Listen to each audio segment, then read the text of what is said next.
Everybody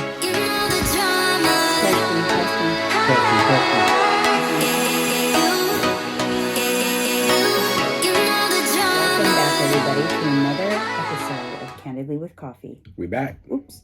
I just told you not to move the mic and then I moved the mic. Oopsie. Are we good? We're good. All right. So we are back. This is our second week that we will be on YouTube or back on YouTube. Mm-hmm. So thank you so much for the support there. A lot of you watched us.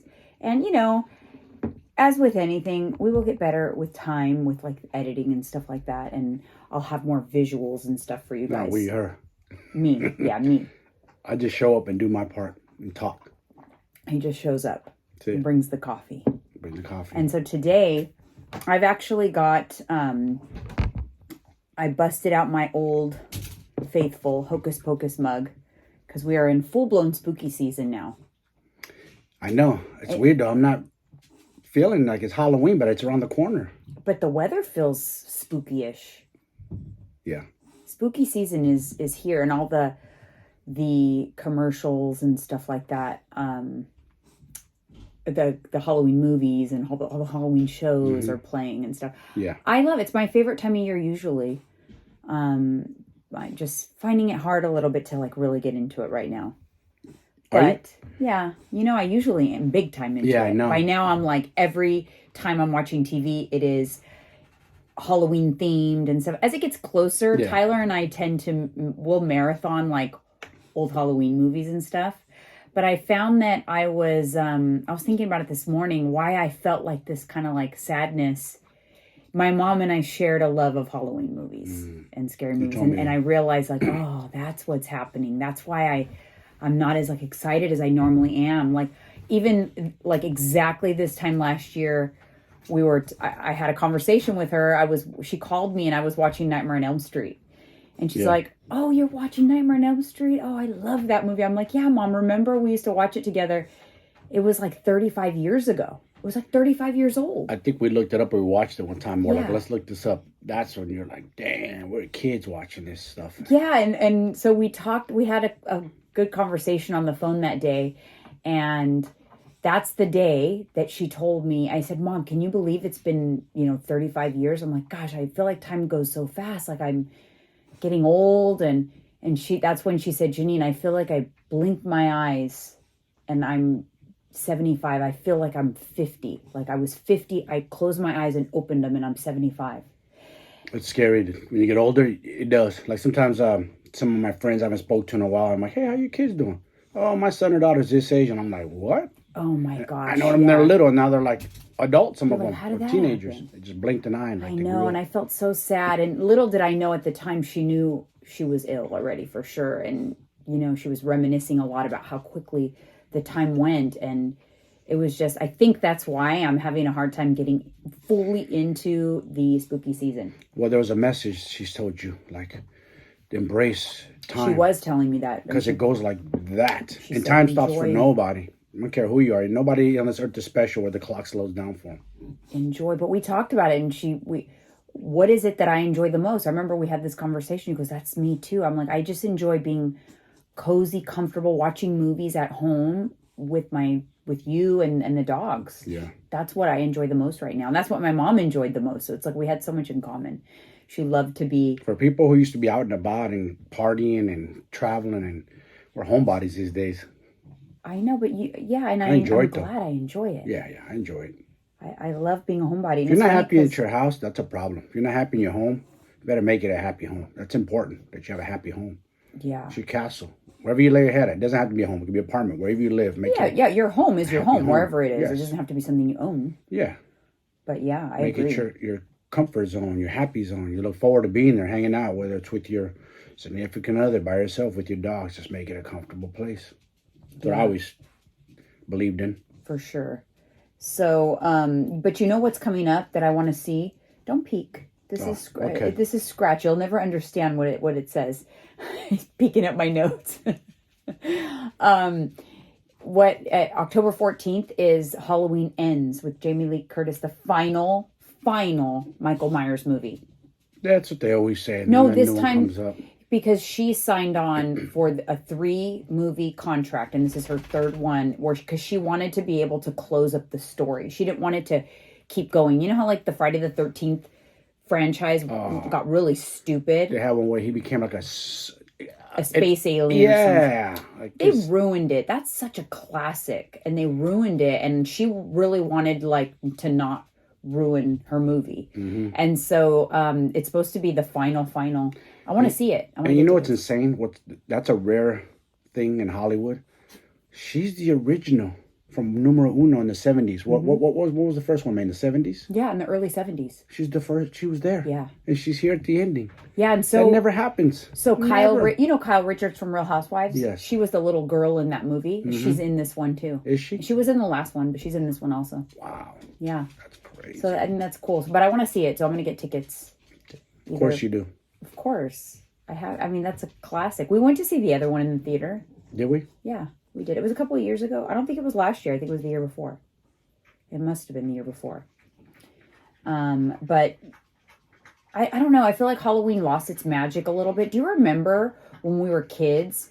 I don't know what your traditions were, but in my traditions in this neighborhood that we're in right now, we would all get pillowcases and we would go trick-or-treating until like, I don't know. At least 10. I want to say at least 10.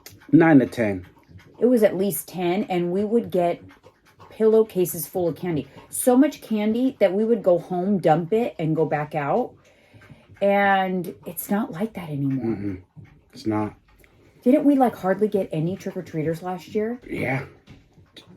Used to be neighborhoods full of kids trick-or-treating. I think that with COVID and it kind of derailed it or threw it off. I don't know. I don't know. It just ruined it. I don't think these kids, because of the internet or something, these kids... they're distracted. They don't care. It's not a big deal to them no more. I think it was because when we were kids, we didn't just get infinite amount of candy. That was like probably the only time we got candy. Yeah.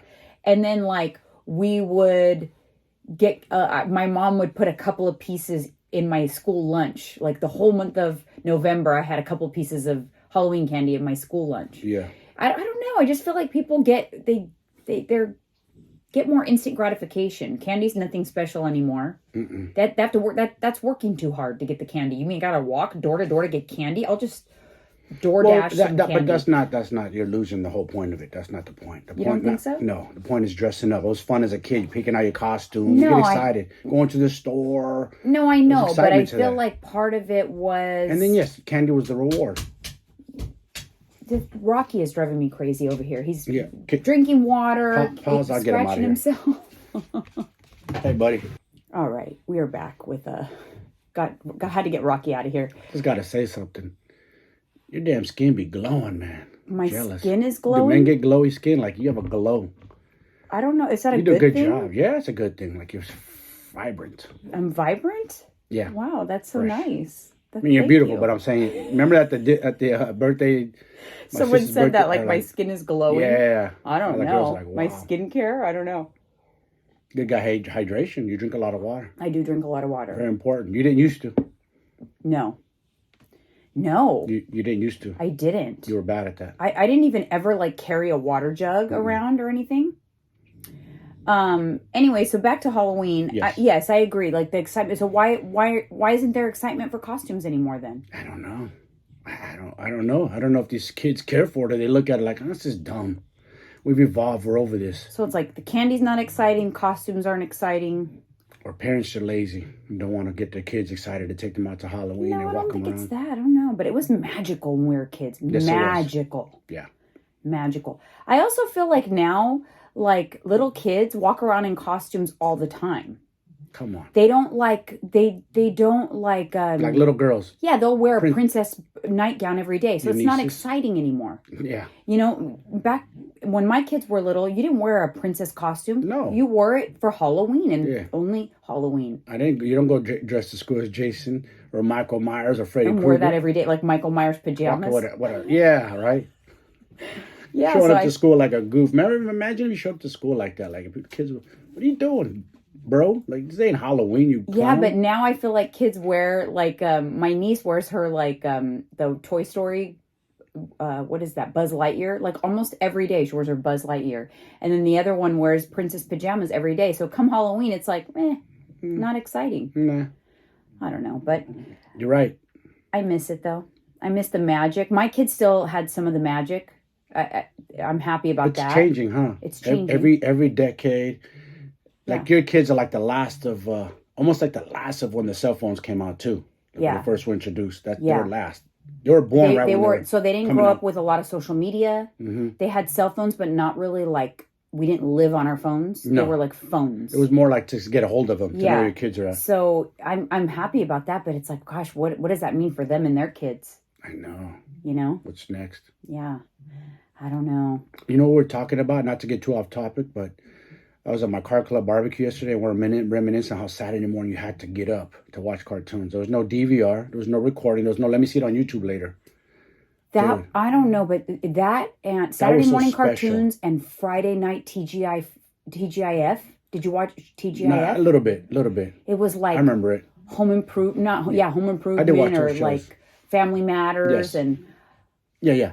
Mm-hmm. Oh my gosh! Yes, so a lot of those shows were filmed in my hometown. Friday sitcoms and then Saturday morning cartoons. The best. What good memories! Donuts or cereal or something. We would always have. My dad would go get Peter's Bakery, and we'd watch. And there was Kids Incorporated. Yep. And Menudo. Who? Do you remember Menudo? Yes. Or Buster and Me. No. With the pet monkey. He had it was a human girl, and I do remember that. I didn't watch them. Not a monkey, an actual monkey, a puppet monkey. Yeah, I remember them. Oh my gosh, good. I was into the wrestling, obviously Spider-Man and Superman, all those cartoons. How about Jem and the Holograms? A little bit. That's for the girls more, but I didn't really get into that. Teenage Mutant Ninja Turtles. Yeah, crazy. Simple times. Oh my gosh, now you can watch anything at any time. Even the old school, right now, you can go back and watch shows that we grew up on. Yeah, but there's something about like that instant gratification that just like ruins it. Mm-hmm. I don't know. Like there's nothing to look forward to. It's like you could just watch anything anytime. I'll be honest with you. Sometimes you're like, you even kind of call me out like, oh yeah, you're watching the Warriors game. Who won, by the way? You know, because I'm already recording. I'm like the Warriors, so it's easier to watch. It's cheating. Yeah. Versus watching it live. Different. The anxiety is less knowing the outcome. It's so crazy. So on Friday was my 1 year Orange Theory anniversary. Nice. 1 year. Can you believe I've been going there for one full year? Doesn't feel like it. It just blinked. And in 1 year, Friday was my 245th class. I took 245 classes in 1 year. Damn. That's a lot of classes. That means 9 months worth of classes. Like 9 straight months. That's the equivalent of going 9 straight months. So, and luckily, I wouldn't say luckily, but it helped you with healing after your mom's passing. You got up out of bed and said, all right. Oh, yeah. I wish I would have known that sooner, that exercise and consistent exercise like that could be so therapeutic. Yes. I think because when we look at exercise, the first thing that people come to mind is aesthetics. They want to lose weight. I get it. You want to look good. Everybody wants to look good and feel good in their clothes, whatever the case may be. But now that I'm older, that's fine and all. But for me, it's for mental health, to keep my mind strong. Because if the mind is strong, the body will follow. It's when the mind crumbles, everything falls apart. So the mind has to be the strongest muscle in your like body. I'll have people ask me, like, how often do you Orange Theory? And I'm like, 5 days a week. And they're like, oh, why do you do that much? You're not trying to lose weight or anything. I'm like, I don't do it to lose weight. It's not that. See what I'm saying? It has no, I'm not trying to lose weight. I don't know the last time I weighed myself. It's not my journey. My journey is other things. My goals are other things right now. I don't, if you have a weight loss coach that is constantly trying to lose weight, get a new weight loss coach. I'm not trying to toot my own horn, but at some point in time, there's a line where you've hit where you need to be, and the hard part starts, the maintenance part, holding it. But that's a red flag. If you have a weight loss coach who is also constantly trying to lose weight, don't you think that's like a red flag? Yeah, their own recipe don't work on them, so how's it going to work on anybody else, or how's it going to motivate other people? So I'm not trying to lose weight. I'm trying to, but I love You love the shape and the stimulant, pushing yourself and challenging, right? No better feeling. I love it. We talk about that, how people who don't work out and don't know what that's like to battle against yourself and to dig deep, because it sucks. It's part of you, the voice is talking to you like, why am I doing this again? There's that little talk. You have that battle within you. Oh, yeah, sometimes. And then you're like, cuz I'm a fucking, excuse my French, I'm a beast. This is making me stronger. I love the challenge of it. I love the stimulation. That's why.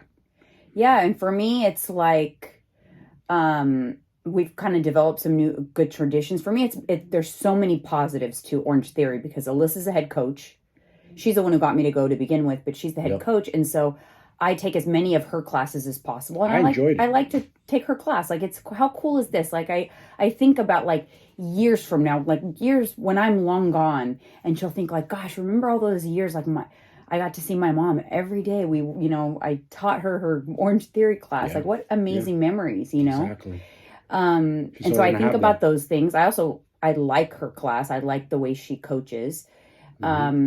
And so she's made for this game. She's made for be a trainer, coach, all that. She's made for fitness. Yeah. And then we've got, like, with my cousins, we have our tradition. We go on Saturday mornings, and afterwards we go have brunch or coffee. And so there's that. There are so many positive camaraderie. That's what it is. It's camaraderie. It's like positive associations. Yes. So I associate Orange Theory with lots of positivity. Mm-hmm. It's how your brain is wired, right? So like, and it loves that. Yeah, brain loves stimulation and positivity. It loves rewards. Yes. So it's important to associate things that you want to make sure that are a consistent part of your life with positive things. Sandwich them into positive things because that's how our brain works. So like, that's why it's good to give yourself little rewards and set goals. Mm-hmm. Like if I get 20 workouts done this month, I'm going to treat myself to a new workout outfit. So you associate exercise with positive things, not negative. Yes. And that then it becomes, that's how you make it an addiction. Mm-hmm. There's positive addictions in this world, and I definitely have an addiction to my Orange Theory classes for sure. That's the same thing like me. I love going to my training. I love training myself too. I love pushing myself. I mean, because you'd think I had in the past week, I had 2 colonoscopies in the span of 3 days. But the week before and this week, I still got my 5 Orange Theory classes in because I just rearranged my schedule a little bit to accommodate my 5 classes because it's important to me and it makes me feel good. You like to stay on track. Yeah, I like to stay on my routine. And somebody said recently that hit home. So true, because people always look at say they look at you because you're a coach. You have a lot of clients. They look at dang, she must be so motivated. Nope. I'm going to break that myth for you guys real quick. Not true. Mm-mm. In the words of Andrew Tate, sometimes motivation ain't enough. It's discipline that gets you to routine, habit, discipline. Yeah. Motivation's great. Capitalize on it when you have it, but you're not always going to have it. So if you are couple things. If you're only relying on motivation, you're not going to be successful because you're not going to be able to stay consistent. Nope. Motivation is one of the least consistent emotions. Mm-hmm. Second thing is if you are relying on motivation, or if you are not making it like a routine and a habit, you have to make it part of your routine. And if you're not making it part of your routine, and if you kind of just plug it in when it's convenient, you're never going to be consistent with it. No. And then lastly, honestly, if you are waiting for your life to calm down or get better, or your kids to get older, or your work life to not be as stressful, or your injury to feel better, if you're waiting for all those things to happen before you will embark on your journey, the health journey, whatever it may be for you, it's never going to happen for you. I mean, look, your mother passed away. You were there, 2 days after? Yeah. You got out of bed and just... Yeah, because it's part of my life. And I knew you were broken, and that made me proud and happy to see that. I didn't have to tell you. You did it on your own. Like, wow, she's taking a page out of my book. Because what did I do after my mother passed away? I kept training, kept moving. Yeah, because I don't want to go down there and then the reason it was easier for me to do that though is because it made it part of my life. It's not a convenience thing. It's not I only do it when my life is on track and doesn't work that way. Going well. It's just I do it because it's part of my life regardless of whatever else is happening. There's always shit happening. Always. There's nothing. There's never. You're not gonna have. I hate to say this, but we always say, "Man, I hope next year's better. I hope this year's better." Yeah, that's fine. Wishing for a better year than last year, but just be prepared. There's always there's roadblocks, and you got to tackle them. Somebody passes away suddenly in your family, unexpectedly. Your dog unexpectedly passes. We've had that happen too. We're crushed. So there's always going to be things going on, but you got to stay on your routine, your discipline. Don't put set to the side. Fitness is so important. You got to stay on track. If you find yourself saying any of those things that I mentioned, you better stop and rethink it. Like, how can I like make it part of my lifestyle despite all of these things? And trust me, I have to reassess all the time, because as new things happen in my life that I have to accommodate and that I have to figure out, okay, how am I going to make this work? I have to stop and reevaluate, like, how am I going to make this work? Yeah. Instead of just aborting all the things that I know are good for me, that make me feel good, and be like, oh, I can't deal with those things right now until this is over, because then there will be something else around the corner. Yes. Oh, but then that. Oh, but then this. Oh, no. It's those but. Excuse.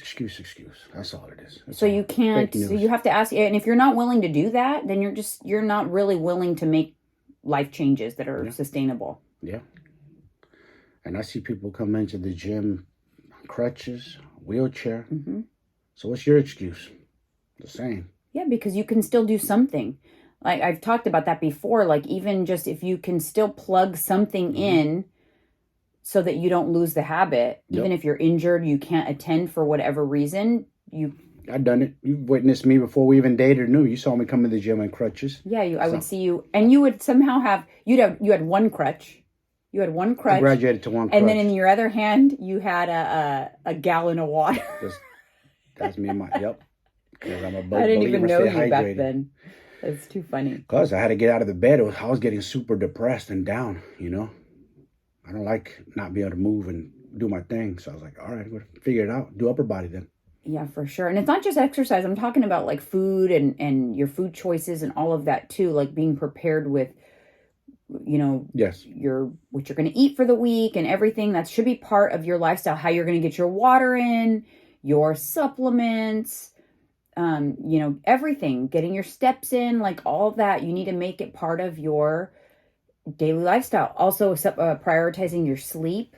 Very important. As best you can. Man, I really become so in tune with the fact that I do not function well without 7 hours. It's so important. I need 7 hours of sleep or I'm useless.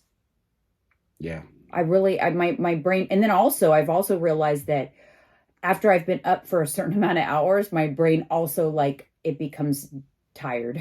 Powering down. It powers down, and it's not like I can do like 18-hour days. That's not going to happen. For me, I'm usually up.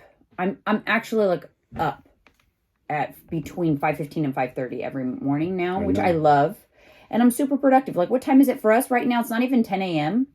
I have done so much stuff. This morning, right? Already. Yeah. Made the bed. I got ready. I cleaned out the fridge. I did a load of laundry.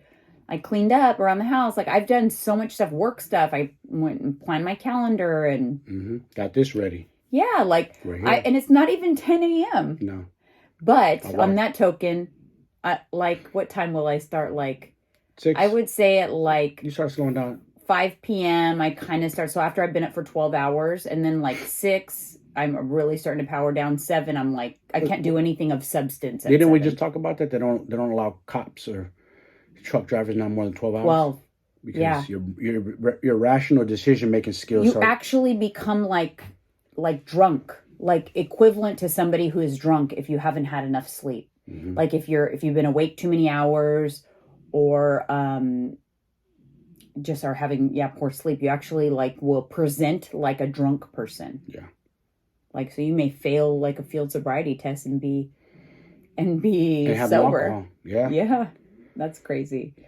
So October is Breast Cancer Awareness Month. So I wanted to, on our constant strive to help make sure that you guys are on your health journey. Yep. I want to remind everybody to do your self-checks. That's so important. The mammograms are important too. Obviously an annual mammogram, but there are certain strains of breast cancer that are so aggressive that you could have a clean mammogram and by your next mammogram have like stage 2 or later aggressive breast cancer. Damn. Even if you're doing your annual. So it's very important to do your self checks as well and know like what feels normal to you, so that you know as soon as something does not feel normal, you get into your doctor. Man, so much shit we got to watch out in this life. I know. So this girl that I follow on, I love the Home Edit. I love the Home Edit. Clea Shearer, she is one of the owners of the Home Edit, which is like a home organizing Instagram. I followed them when they had like no followers, seriously, like forever ago. And then they have a show on Netflix. Oh, millions of followers. Huge. Oh, so you follow them from the beginning when they're not nobodies, but you know. And you know what's ironic, and I think that's probably how I saw this account, is because Marla, who I know is an actress, and she is best friends or was best friends with Clea, or like really good friends with her. Yeah. And so I think she posted about her on her Instagram, and that's how I saw her. Well, she does her annual mammograms, but then 4 months before she was due for her next mammogram, she felt a lump. Oh, man. And she has like, I don't know what the stage is, so I don't want to misspeak, but it was an aggressive form of breast cancer. Had she waited 4 more months when her mammogram was due, it would have been significantly progressed. Weren't you following another girl? You were telling me a story that was sad. Like she also got like successful and famous, and she talked about like, man, I'm making it, and then all of a sudden she got smacked with cancer. Oh, this is her. That's her. Oh, that's her. So I've been following her cancer journey. She's been really good about like posting about it and like what the chemo process has been like, and it's just intense for sure. But it's like she's got everything going for her. Super successful, wealthy. I know. Great family, great kids. And then this, and you know what? She's still posting on social media, attending events, like in between being super sick and going through chemo. She's still like living her life. Yes, because you know why? She's not messing around, because what if her days are numbered? Yeah. You don't know what this cancer is. Vicious. It's crazy. So anyways, it's definitely October's Breast Cancer Awareness Month, so it's a good time to really think about. I've not always been good about doing my self-checks and stuff like that. I've been better now. And then, I did finally get my mammogram. So I'm definitely going to do the annuals. Yeah. But scary. It is. Health is wealth, man. Can't say it enough. It is. It really is. People don't emphasize it enough, I don't think. They emphasize every other important thing in life. How much money they make, the car they drive, the house they live in. Getting promoted at the job. That's all good things. But without your health, none of this matters. You know why? What's sad is because sometimes I feel like we just feel too invincible. Yes. And humans have this arrogance to them, thinking like, oh, it can't happen to me, or it won't happen to me. Yeah, okay. And then like we don't really have that feeling of health is wealth and all that. No. We don't have that feeling until we get something. Yep. Then you have regrets, and I should have. Would have. Damn, why didn't I listen sooner? Why didn't I go get the colonoscopy 5 years ago? Why didn't I change my diet 5 years? Little things. Yeah. Or 10 years ago. I'm just making examples. A lot of times that's just how we are as humans. Something has to happen for us to get to that point. Or like how many times I've seen someone like they have a heart attack and they have like quadruple bypass surgery, and in their hospital bed they're like, I'm gonna lose weight, I'm gonna do this, that. And then like they'll do the things. Like I've known several people in my life, they'll for a while and then they'll fall right back into their old habits. And then forget. Gain all the weight back, start eating bad again, doing all the things they're not supposed to do to prevent another heart attack. And it's just so sad. And don't see when they do that though, don't be crying when you get a heart attack. Don't be, oh, I want anybody to feel sorry for me. No, you did that to yourself. It's sad though. Then it's harder on the loved ones. Yes. Mm-hmm. You know what I mean? So hard. Anyways, I wanted to talk about, we have not gotten really into topics related to macros and all that stuff for a while. So I wanted to, especially since this is a Monday, and you guys, it's time to start thinking, okay, you're going to have a good week. You're going to stay on track with Fall's here. With your meal plan or your macros. But I have like a lot of people will ask, they'll talk about like some of the things like, oh, but shouldn't I be doing this and shouldn't I be doing that? And some of those things are like, should I not eat after 7:00 at night? Should I fast? I heard that I'm supposed to fast. Or should I use smaller plates? I heard that I'm not supposed to be snacking. No processed foods, no alcohol. I'm supposed to be doing all those things if I want to lose weight.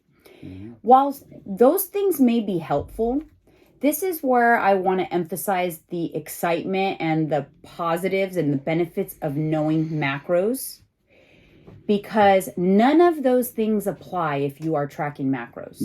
Nothing. None of those things apply. For many years, how many myths? You should never eat past 7. Why? Break it down. Oh, because you need 2 hours for your body to digest it. Okay. Well, what if I don't go to sleep till 11 or 12? Everybody's different. It's not relevant. The reason why those rules came about is it's because... For the 8 to 5 job? No, person? It's because people get scared with the thought of macros. They just close off. They don't want to know about macros. It's complicated. Yeah. So if someone's trying to coach somebody to be in a calorie deficit who does not want to know anything about macros and learn how to track them, and they don't want to necessarily follow a meal plan, they will give them these different rules to hope that will result in them eating less. And they'll be in a deficit without tracking. Gotcha. So, because no eating after 7. Why? Because usually by 7 o'clock, you've already ate enough for the whole day. Yeah. So anything after 7, if you're not tracking macros, so you won't know for sure, could potentially put you into a surplus. Yes. That's a problem. Dangerous. It's not the actual 7 p.m. That has nothing to do with it. Nope. It has to do with if you're not tracking calories, the more hours in the day that you're eating, the chances are you're eating more calories. Same with fasting. So like fasting, it doesn't work unless you actually eat less. True. So, but if you tell someone who's not tracking macros that they can only eat during a 6-hour window, that's less time for them to eat. So hopefully what that means is they'll eat less. A lot of times those kind of things, they're successful initially, but eventually your body adjusts and your hunger hormones adjust and you can eat more in that window. Yeah. Or then you start to get smart. You try to outsmart it, right? You'll be like, oh, my coach says I can eat anything I want in a 6 hour as long as I only eat in 6 hours. But then all of a sudden you're binging in 6 hours. You're going crazy. You're stuffing your face like a crazy person because you you won't be able to eat for the next 18 hours. Yeah, you can't do that. That don't work. Doesn't work. Nope. Using smaller plates, that's just a tactic to eat less again. So none of these things are necessary if you are either following a meal plan or tracking macros, because it doesn't matter what size plate or whether you eat all of your macros after 7 p.m. or before 7 p.m. or during 7 p.m. It doesn't matter because you're still eating the right amount of food for your goals. And if you're not tracking macros, it's a crapshoot. You're trying to do all these things to help you eat less, but at the end of the day, you still don't know for sure if you've eaten less. It's almost like, maybe it's a little different, but it's almost like people who get the stomach surgery, get it smaller, and then eat less, but somehow over time they start eating more and more and more. You stretch it out, yeah. And then you're like, hold up. Didn't you get that stomach surgery procedure done? And why are you gaining weight? Sometimes they end up worse than what they began. No, yeah. That's common, actually. It's sad because you rely on that, like, thinking like it's going to work. This is the end all be all, and it backfires sometimes. If you don't figure out the psychology behind why you're eating a certain amount, it's not going to work for you. And it's also important to understand there's a lot of I notice a lot of pills and supplements and stuff coming out on the market, prescription pills for weight loss. They all there's no special thing that's been invented that's wonderful or anything yet. All of the pills that are on the market really deal with leptin, which is what's going to make you feel full. It's just to help with appetite control. Again, why? Why help with appetite control? So that you eat less, so that you're in a caloric deficit. There's still nothing on the market that helps you lose weight in the absence of a caloric deficit. I think, though, something just popped in my head. Now, that pill you just said, I was thinking about, I was giving it a thought. Now, that could help just to calm it down. You know what I'm saying? Yeah, you're right. People need to, learn to sit in hunger. It's okay to be hungry. Yes. You're not going to die. No. I think people think that they can't be hungry. Oh, I'm so hungry. I feel like I'm going to die. I heard it. You're not going to die. Relax. Stop. Look at you. You're not going to die. Look in the mirror. You have plenty of body fat to survive. I mean, you shouldn't be starving. If you're starving, then you're doing something wrong. You're on the wrong macros. You're not eating enough protein or something. Something's wrong. Meals aren't balanced enough, and that's what a coach comes into play. They can help you through those things. Of course. But yeah, you are going to feel, I hate to break it to you, if you're in a deficit, you're trying to lose weight, hunger is a normal part of that process. Exactly. And it doesn't Embrace mean, it. It doesn't mean you're not eating enough. There's a difference between feeling hungry and feeling starved. Yeah. Like you're about ready to like eat a house. Like I know the difference because I just went through it with my colonoscopy. Yeah. There's a whole different ball game between fasting and not eating enough and then being a little bit hungry because you're in a deficit. Yeah, right. Yeah, and so a lot of the medications on the market tackle hunger, but if you don't realize also that we eat a lot for a lot more reasons than being hungry. Mm-hmm. And most people with obesity, the reason they're obese is because they are eating for other reasons than hunger. Yeah. They're eating to numb pain, for trauma, for boredom, for, mental things, all kinds of things, life stress. Been there, done that. Been through all that. If you can kind of work through your feelings and those kinds of things and eat because you are hungry and because you love food and you enjoy food, you're able to, if you eat for just those reasons, you're able to control your volume a little bit better. Yeah. Than if you eat for other reasons. And that's why, unfortunately, a lot of times medications, and while they sound, it seems easy and like a quick fix, they're not going to solve the problem. Also, when you take appetite suppressants, like prescription strength appetite suppressants, it becomes more difficult to eat the things that you need to eat because you are not hungry. So guess what that means? That means that you're not going to feel like eating that protein. You're not going to feel like eating those egg whites or the broccoli or some nutritious food. When you are a little bit hungry because you're not as hungry as you normally are, you really want the craving foods. Mm-hmm. You're not going to be hungry for your prepped meal. You're going to want a cookie, snacks, packaged stuff, because it's more highly palatable, and the tastier the food is, the easier to eat when you're not hungry. Yep. Hunger is a good thing because a little bit of hunger when you're in a calorie deficit is good because it makes it more, your healthier macro tract food more delicious, right? True. It makes it more delicious because you're hungry. Mm-hmm. I love my shredded chicken, my avocado toast, yum. Like I'm excited when it comes time to mealtime.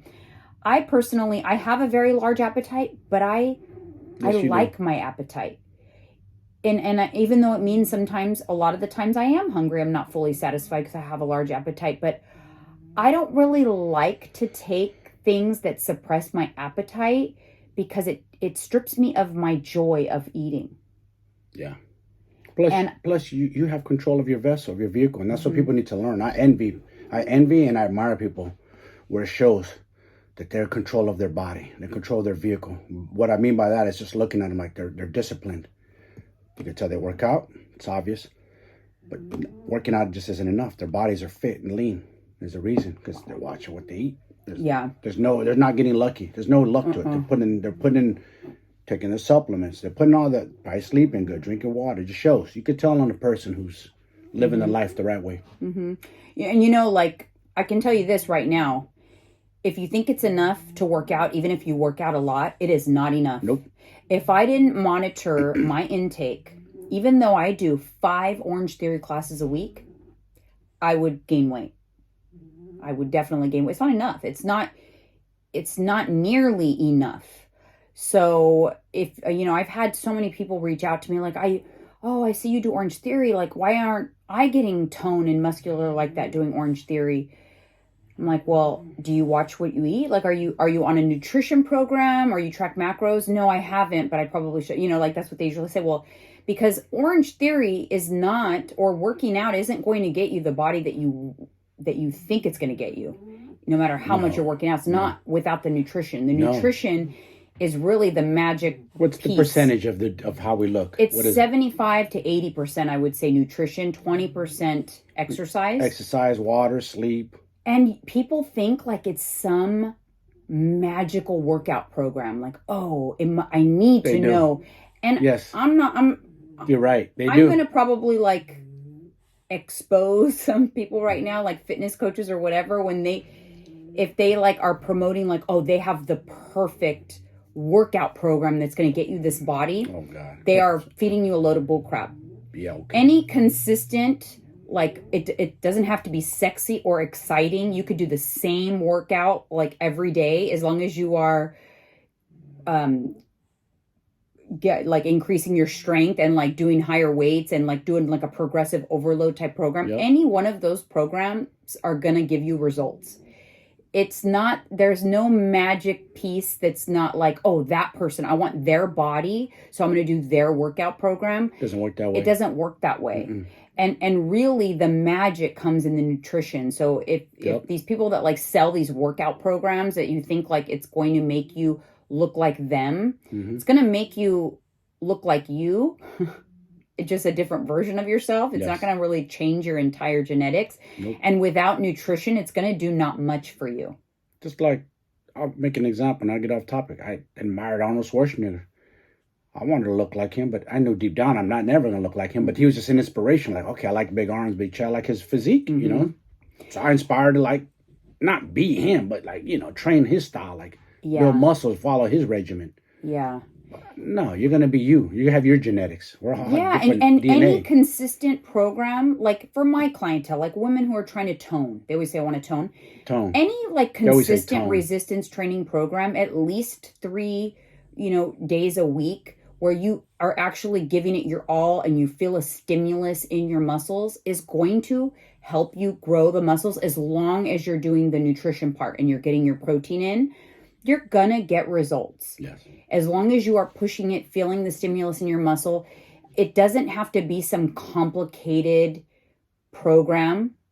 It's really not. It's more simple than you'd think. It's like, are you using the muscles that you want to grow? If you're using them, they will grow as long as you've got the nutrition piece part of it. And then sometimes, you can't see maybe you have been, maybe you're someone that's listening to this right now saying, but I work out all the time. I push myself. I get sore.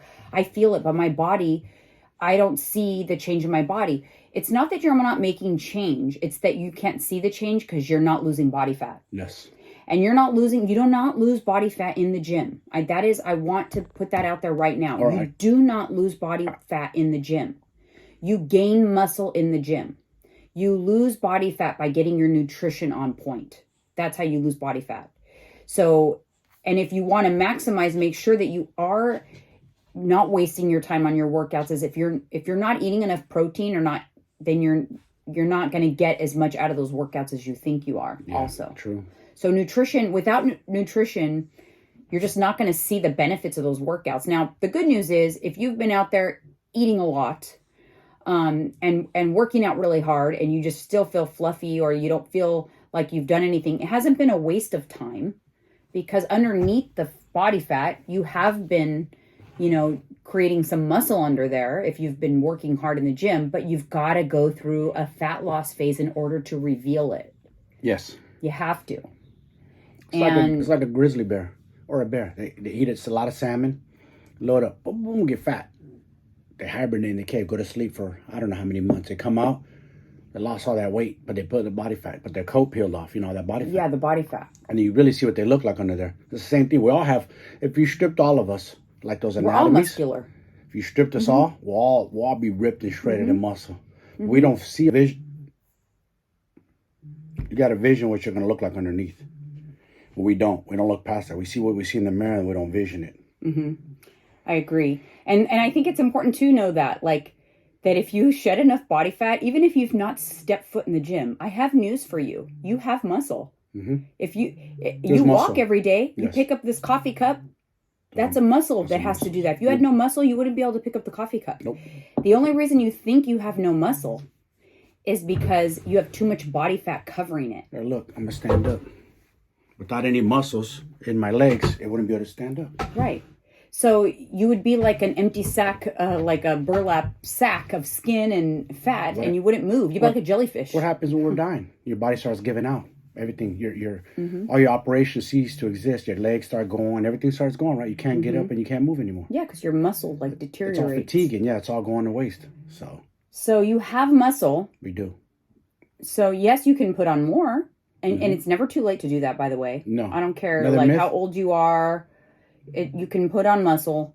If you lift the weights and you eat the protein, you can put on muscle. But you're not going to see it unless you're willing to go through a period of calorie deficit to lose the body fat. And then if you got to do it smart too, because you don't want to crash diet, because if you crash diet, you'll lose some muscle in the process. And then you just become like skinny fat. You lose muscle. Yeah. You retain some of the body fat. So it's important to preserve your muscle while you are losing the body fat. That's what's going to give you that tone look. Everyone says, I want to look toned. I want to look toned. Like, what exactly does that mean? Everyone says toned. All it means is that you are stripping body fat so that you can reveal the muscle. Body fat is like in between your skin and your muscle. The lower the body fat is, the more your muscle shows. Yes. Your muscle is there regardless. Your muscles now, you can make it bigger, nicer looking, more fuller by doing resistance training, which I recommend for sure for everybody, because it's going to help you maintain weight loss. Yep. It's going to help you have the look that you're looking for. It's going to, help you in so many different aspects for the long-term results. Yeah. But you have to lose the body fat to see the muscle. Yeah, true. There's no way around that. And for me, my purpose and mission of working out and keeping a strong body, so I can get up and move and do things. So I'm not tired. So I'm not like, oh, my legs hurt or my back. You got to get up and move.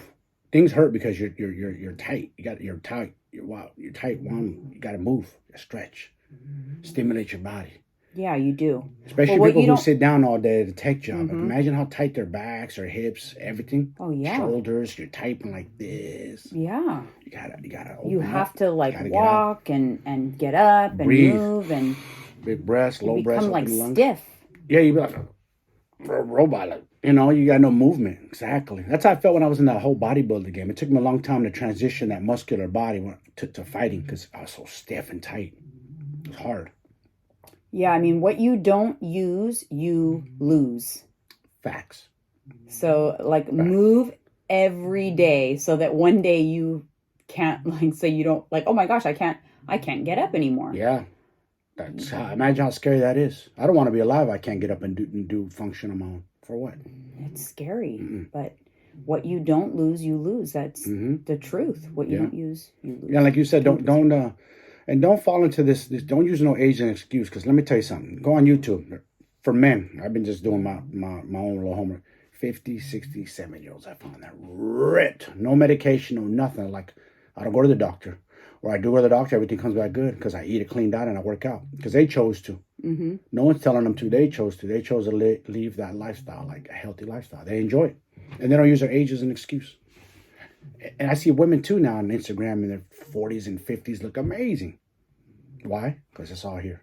Because they chose to do that. Yeah, and I think, for whatever reason, people want to overcomplicate it. Listen, it's not an easy process, but it's not it doesn't have to be overcomplicated. Exactly. I feel like a lot of times the message on social media or whatever overcomplicates it, because people that are in my business who make money helping people lose weight, their program sounds more desirable if it's complicated. There you go. Because people think, oh, if it's complicated, this must really work. And that is like a method. It's a marketing tactic to get people to buy something because they think, oh, I need to have that program because then it's going to work. Yeah. And that's why, even for my program, I recently launched a meal plan only option, which they'll just get a meal plan and my macro coaching. And then they'll still obviously get me as a coach. And the reason for that is because, I have a good workout program that I can customize for you. But if you already have that on lock, which a lot of people are like, I've got the workouts figured out, because that's not the hard part. It's the eating that's the hard part that you need coaching through. If you've got the workout, if you're doing your workouts, whatever it is, I don't care. If you're doing Beachbody, Orange Theory, F45, you have a personal trainer, or you go to the gym with your husband, whatever, you find workouts on YouTube, then you got that. That's enough. It doesn't have to be overcomplicated. No. So rather than me saying oh no, in order for my program to work, you need my workouts, you don't need my workouts. So you sign on, you get the meal plan and the macros. And really, the most important thing is you get me as your coach to help you through the process as you hit roadblocks and things like that. But it doesn't have to be over complicated. Yeah.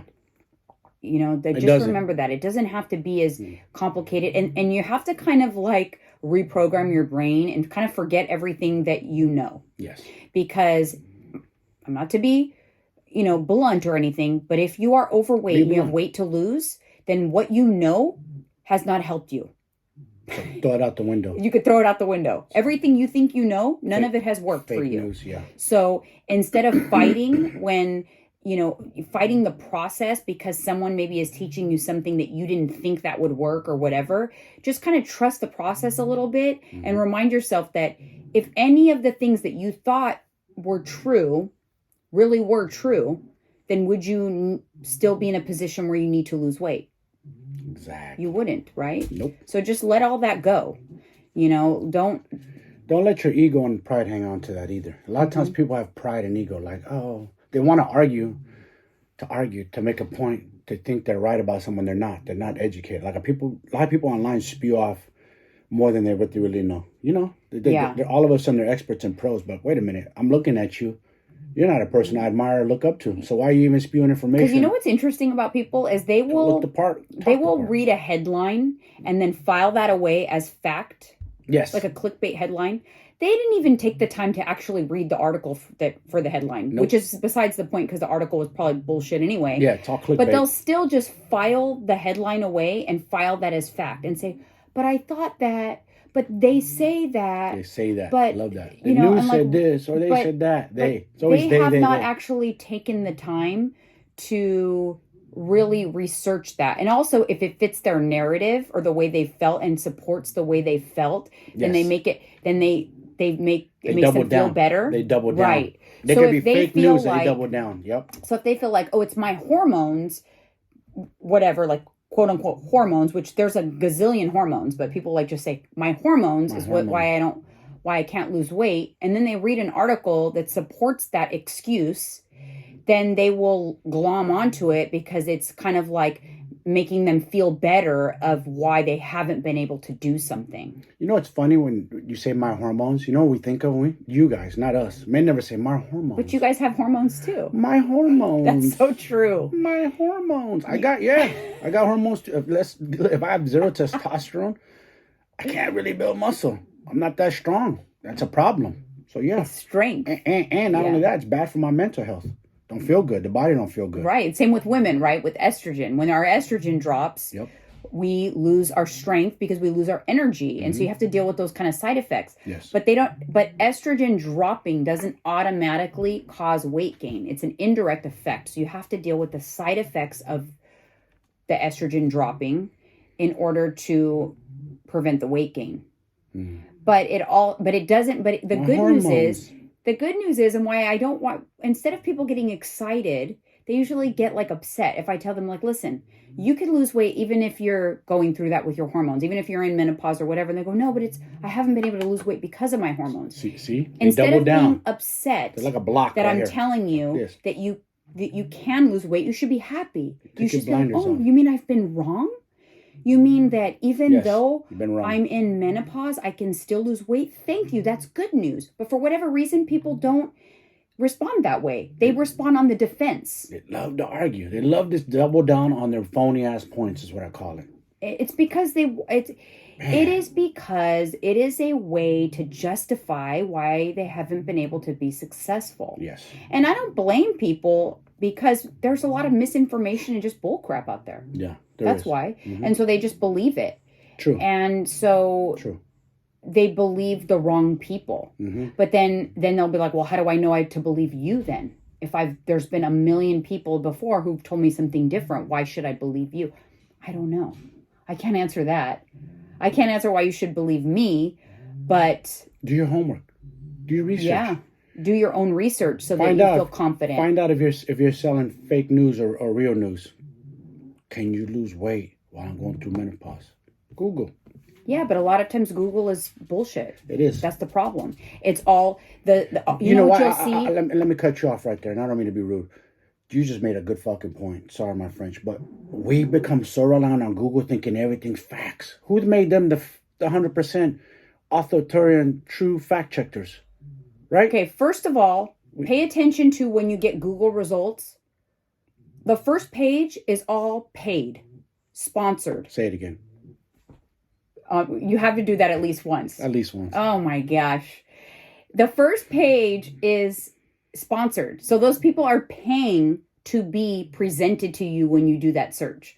So go a little deeper, but look at when you're reading something and you want to take it as fact or gospel, look at who's writing the article. Mm-hmm. What did they have to benefit from it? A lot of times it's a blogger who is now getting commission on whatever product they're promoting in that article.